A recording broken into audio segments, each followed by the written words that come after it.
A carport is a covered structure used to offer limited protection to vehicles, primarily cars, from the elements. The structure can either be freestanding or attached to a wall. Unlike most structures, a carport does not have four walls, and usually has one or two. Carports offer less protection than garages but allow for more ventilation. History: the term carport comes from the French term porte-cochère, referring to a covered portal. Quoting from the Carport Integrity Policy for the Arizona State Historic Preservation Office. As early as 1909, carports were used by the Prairie School architect Walter Burley Griffin in his design for the Sloan House in Elmhurst, Illinois. By 1913, carports were also being employed by other Prairie School architects such as the Minneapolis firm of Purcell, Fieck and Elmsley in their design for a residence at Lockwood Lake, Wisconsin.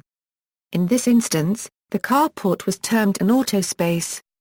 The late architectural historian David Gebhardt suggested that the term carport originated from the Fiaturia Euro unregistered trademark's use in 1930s streamlined modern residences. This term, which entered popular jargon in 1939, stemmed from the visual connection between these streamlined residences and nautical imagery. In the 1930s through the 1950s, carports were also being used by Frank Lloyd Wright in his Usonian houses. An idea that he probably got from Griffin, a former associate. The W.B. Sloan House in Elmhurst, Illinois, in 1910, is credited as being the first known home designed with a carport. The term carport was coined by renowned architect Frank Lloyd Wright, when he began using the carport for the first of his Usonian homes. The house of Herbert Jacobs, built in Madison, Wisconsin, in 1936.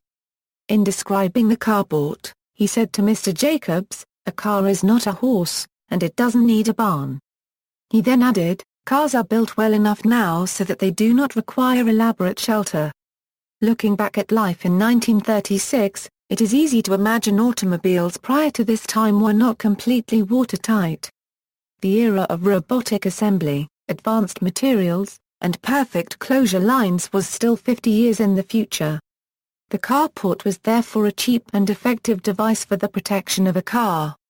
Mr. Jacobs added, "Our cheap second-hand car had stood out all winter at the curb, often in weather far below zero. A carport was a downright luxury for it."